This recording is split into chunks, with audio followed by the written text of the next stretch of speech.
Shalom Bapak Ibu Saudara yang terkasih dalam Tuhan, senang sekali kami boleh kembali menjumpai Anda pagi hari ini dalam acara Renungan Pagi. Kami berdoa biarlah pagi hari ini dimanapun Anda berada, apapun yang sedang Anda kerjakan, kami berdoa dari tempat ini ketika Anda mendengarkan firman Tuhan yang dibagikan dalam pagi hari ini dapat memberkati, menguatkan Anda sehingga membuat Anda boleh semakin mengenal Tuhan melalui kebenarannya dan Anda boleh semakin sungguh-sungguh dalam Tuhan. Saya mengajak setiap kita dimanapun Anda berada, yuk kita buka hati, kita undang Roh Kudus untuk memberkati, untuk Roh Kudus memberikan revelation, wisdom buat kita, understanding, supaya kita mengerti akan firman Tuhan.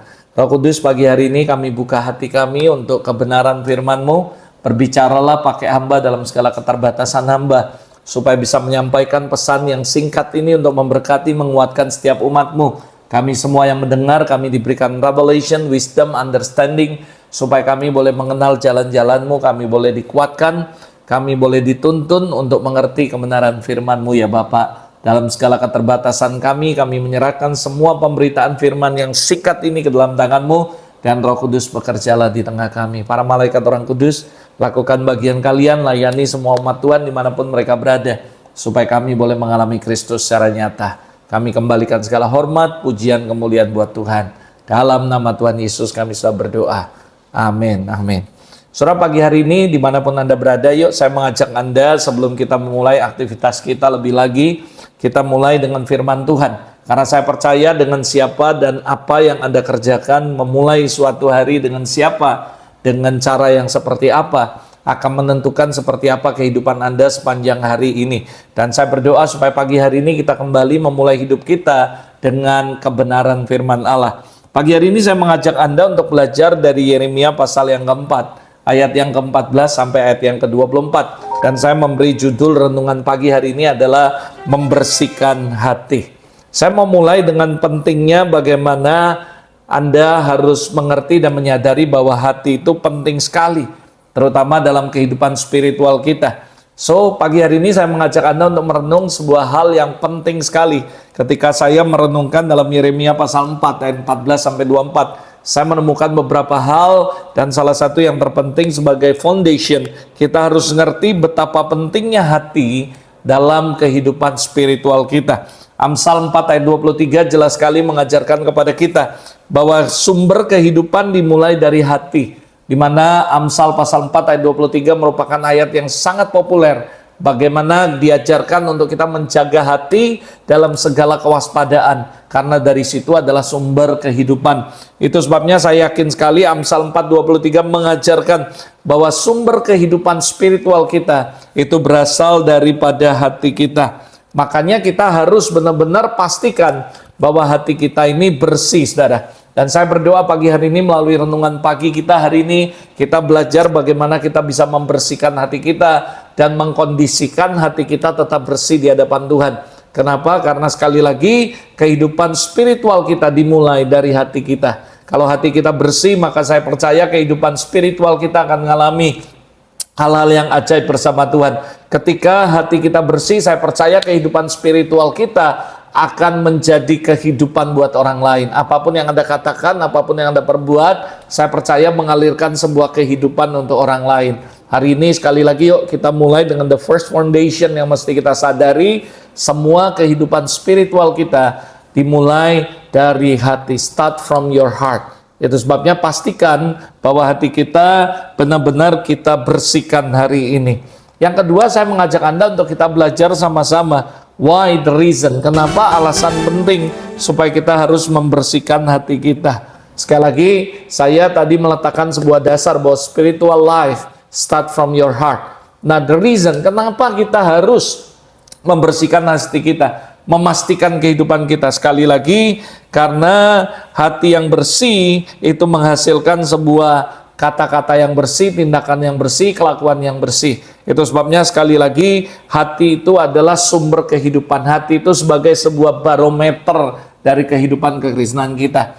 Yang saya yakin kalau hati kita bersih, maka semua perkataan kita yang keluar adalah bersih. Dan sementara kalau hati kita kotor, maka perkataan yang keluar banyakkan kotor, saudara. Dan sebaliknya kalau hati kita bersih, sekali lagi saya katakan, maka hati kita akan mengeluarkan bukan cuma dari hati ini perkataan, tapi dari hati ini akan mengeluarkan tindakan-tindakan yang bersih juga. Saya yakin hati yang bersih menghasilkan semua tindakan kata-kata yang baik. Dan sementara hati yang penuh dengan kejahatan akan menghasilkan buah-buah yang buruk. Kita bisa baca Matius 12 ayat 34, menyatakan itu bahwa hati yang buruk mengeluarkan hal-hal yang buruk, hati yang jahat mengeluarkan semua hal-hal yang buruk, saudara.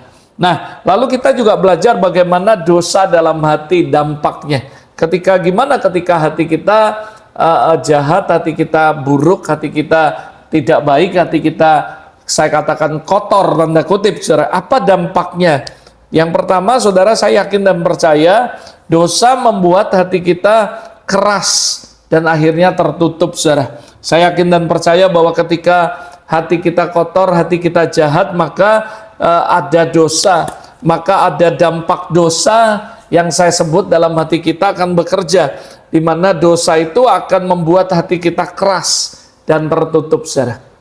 Itu sebabnya pastikan bahwa hati kita ini bersih supaya tidak ada dosa di dalam hati kita. Karena dampak daripada dosa yang ada dalam hati kita itu membuat hati kita keras kayak batu. Tanda kutip, hati kita batu artinya tidak mau ditegur, tidak mau dinasehati. Kita merasa sombong, kita merasa paling benar, paling hebat karena ada dampak dosa di dalam hati kita, membuat hati kita angkuh, membuat hati kita arogan, dan membuat hati kita benar-benar tertutup dengan hal-hal yang baik, teguran, nasihat, bimbingan daripada Roh Kudus.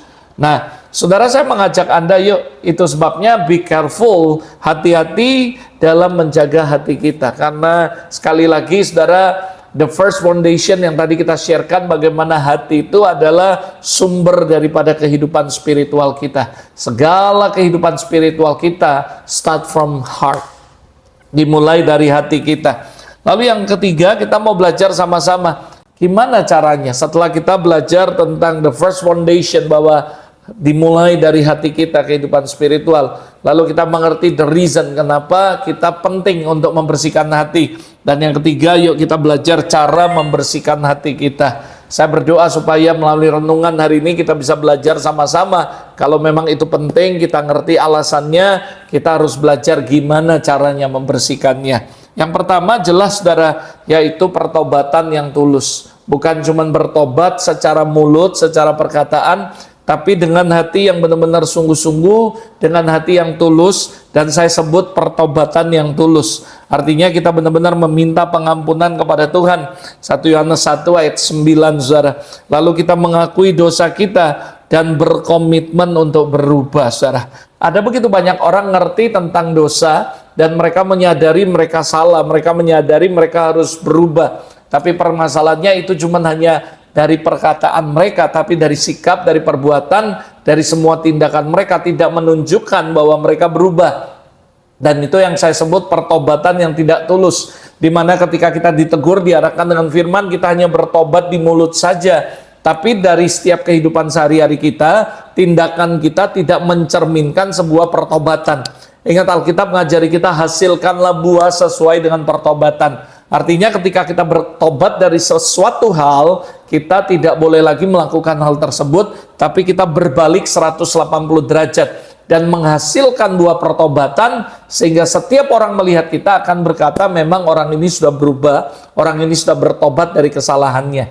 So, bagaimana cara membersihkan hati kita? Pertobatan yang tulus adalah the first yang harus kita lakukan. Kita bisa buat salah, semua kita bisa buat keputusan konyol, keputusan yang salah, it's okay, saudara. Namanya kita manusia dan dalam proses untuk hidup benar, dalam proses untuk menjadi sempurna. Masalahnya bukan berapa kali Anda jatuh, tapi ya masalah yang utama yang harus Anda pahami, ketika kita jatuh, kita bertobat dengan tulus. Artinya kita meninggalkan semua perbuatan dosa kita yang lama, lalu jangan pernah berbalik ke sana. Lalu dengan tulus dan berkata, Tuhan, aku mau berubah, aku mau bertobat. Dan dibuktikan dengan setiap tindakan perbuatan kita dari pertobatan itu. Itulah pertobatan yang tulus, saudara. Yang kedua, gimana caranya membersihkan hati kita? Yaitu dengan mendalami firman Allah. Meditate the word of God. Nah, saudara, apa hubungannya dengan firman Allah yang kita meditasikan, lalu itu mempengaruhi hati kita? Jelas, saudara, saya yakin dan percaya firman Tuhan itu membersihkan hati kita. Yohanes 15 ayat 3 menjelaskan tentang itu.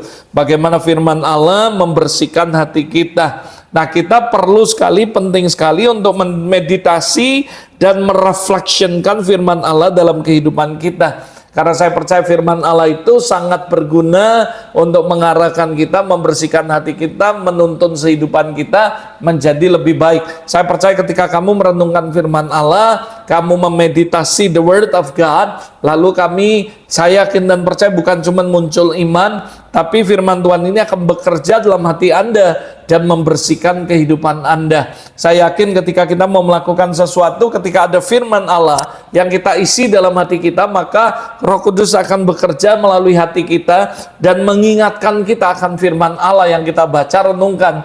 Makanya kita akan terus jalan dalam kebenaran. Saya tiba-tiba ingat Joshua ketika Tuhan berfirman, jangan lupa perkatakan firman Allah, renungkan siang malam. Supaya apa? Perjalananmu hati-hati, dan kau nggak akan nyimpang ke kanan kiri, dan perjalananmu harus hati-hati. Dan kita harus selalu remember bahwa firman Allah menjadi sebuah reminder buat kita supaya kita tetap jalan, ada di dalam jalan yang benar, ada di dalam jalannya Tuhan sesuai dengan firman Allah. Yang ketiga, saudara, yuk gimana caranya kita membersihkan hati? Setelah kita bertobat dengan tulus, kita mendalami firman Allah, belajar firman Allah, meditate the word of God, lalu kita isi hati kita dengan hal-hal yang baik. Artinya apa, saudara? Menghindari semua pengaruh negatif dan menggantikannya dengan kebaikan. Filipi 4 ayat 8, saudara. Jadi kita harus mulai, saudara, menggantikan hal-hal yang buruk dengan hal-hal yang baik, dengan hal-hal yang benar. Jadi untuk Anda membersihkan hatimu, Anda harus menghindari semua pengaruh negatif yang bisa merusak hati Anda, tapi menggantikannya dengan kebaikan, dengan hal-hal yang baik, dengan hal-hal yang benar, supaya hati kita makin bersih, saudara. Lalu kita mengelilingi diri kita dengan komunitas yang membangun iman. Ingat, Roh Kudus pernah mengajarkan kepada kita semua, saya yakin itu, bahwa hati-hati, be careful dengan pergaulan kita. Karena pergaulan yang buruk akan merusak semua hal yang baik dalam hidup kita, termasuk bagaimana hati kita. Ketika kita udah menjaga hati kita, lalu kita ketemu dengan orang-orang yang sakit hati, orang-orang yang terluka, lalu bergaul begitu erat, saudara, kadang-kadang kita akhirnya itu mempengaruhi hati kita. Saya yakin dan percaya ketika kita bergaul dengan komunitas iman yang membangun, akan terus membuat hati kita terjaga dan hati kita bersih, saudara. Lalu yang keempat, yang terakhir sebelum saya tutup, yuk kita belajar apa dari berkat atau hasil dari hati yang bersih. Apa yang menjadi hal yang ajaib ketika kita mulai membersihkan hati kita, maka ada hasil yang luar biasa yang akan kita nikmati, atau saya katakan the blessing daripada kita membersihkan hati kita. Yang pertama, of course, kita akan mengalami peace and rejoice. Saya yakin kita akan mengalami damai sejahtera. Ketika hatimu bersih, saya yakin dan percaya ada damai yang daripada Allah akan memenuhi hati dan pikiran kita. Of course, ada sukacita yang luar biasa. Filipi 4 ayat 7, hati yang bersih membawa kedamaian daripada Tuhan. Dan saya juga percaya bahwa ini akan memudahkan kita untuk connect with God and connect with other. Ketika hati kita bersih, ya, maka saya percaya kita gampang sekali untuk connect dengan Allah. Do you remember ada satu ayat firman Tuhan, Mazmur 24, siapa boleh naik ke gunung Allah? Hanya mereka yang bersih hatinya. Saudara, saya yakin dan percaya orang-orang yang bersih tangannya, murni hatinya, itu adalah orang-orang yang layak untuk naik ke dalam gunung Allah. Saya yakin dan percaya bahwa ketika kita membersihkan hati kita, ada the blessing yang luar biasa, yaitu akan memudahkan kita to connect with God. Dan juga akan begitu mudah untuk kita connect with people. Kenapa? Karena saya yakin dan percaya hati yang bersih, hati yang baik begitu gampang untuk bisa mendekati diri dengan Allah dan dengan sesama, saudara. Lalu berkat yang berikutnya, apa berkat daripada hati yang bersih? Ketika kita bersihkan hati kita, maka selain kita mengalami damai, sukacita, memudahkan kita connect with God, dan saya percaya menjadi berkat bagi banyak orang, menjadi sebuah kesaksian yang kuat. Karena hati yang bersih menjadi saksi hidup bagi orang lain. Matius 5 ayat 16 menjelaskan bahwa bagaimana ketika hati kita bersih, maka kita akan menjadi berkat bagi banyak orang. Hidup kita akan memberkati banyak orang, saudara. Dan saya berdoa hari ini dimanapun Anda berada, supaya kita membersihkan hati kita. Saya tahu mungkin kita ngalami hal yang gak enak, hal yang menyakitkan, hati kita disakiti orang, hati kita ngalami yang namanya kepahitan dan semuanya. Tapi hari ini yuk kita bersihkan hati kita. Saya berdoa dari tempat ini dimanapun Anda berada yang menyaksikan renungan pagi hari ini, supaya damai sejahtera Allah, sukacita, dan semua yang terbaik dari Tuhan akan memenuhi kehidupan saudara. Bersihkan hati Anda dan nikmati damai sejahtera dan sukacita yang daripada Allah. Mari kita berdoa. Bapa, terima kasih untuk pagi hari ini. Engkau mengingatkan kami bahwa kehidupan spiritual kami dimulai dari hati kami. Dan itu sebabnya penting buat kami untuk membersihkan hati kami. Dan Kau sudah mengajar kami pagi hari ini bagaimana caranya supaya kami bisa membersihkan hati kami. Bahkan ada berkat-berkat yang luar biasa yang akan kami terima sebagai sebuah benefit ketika kami membersihkan hati kami. Aku berdoa dari tempat ini kepada setiap umat-Mu dimanapun mereka berada, supaya Roh Kudus bantu kami, bersihkan tiap hati kami, beri kami hati yang baru dan roh yang baru. Dan kami dibersihkan, dan kami juga memutuskan untuk bertobat. Kami memutuskan untuk mengampuni. Kami memutuskan untuk membersihkan hati kami, Tuhan, supaya kami benar-benar bisa connect with you, Lord. Terima kasih Bapak, berkati setiap umat-Mu, dan aku berdoa bless them, Lord. Sebelum kami memulai aktivitas hari ini, biar Tuhan ada dan nyata dalam hidup kami. Berjalan bersama kami sepanjang hari ini, supaya kami terus, Tuhan, ada dalam hadirat-Mu, dan melakukan aktivitas apapun dengan penyertaan Tuhan yang sempurna. Terima kasih Tuhan, be blessed in the name of Jesus. Dalam nama Yesus, kami berdoa dan mengucap syukur.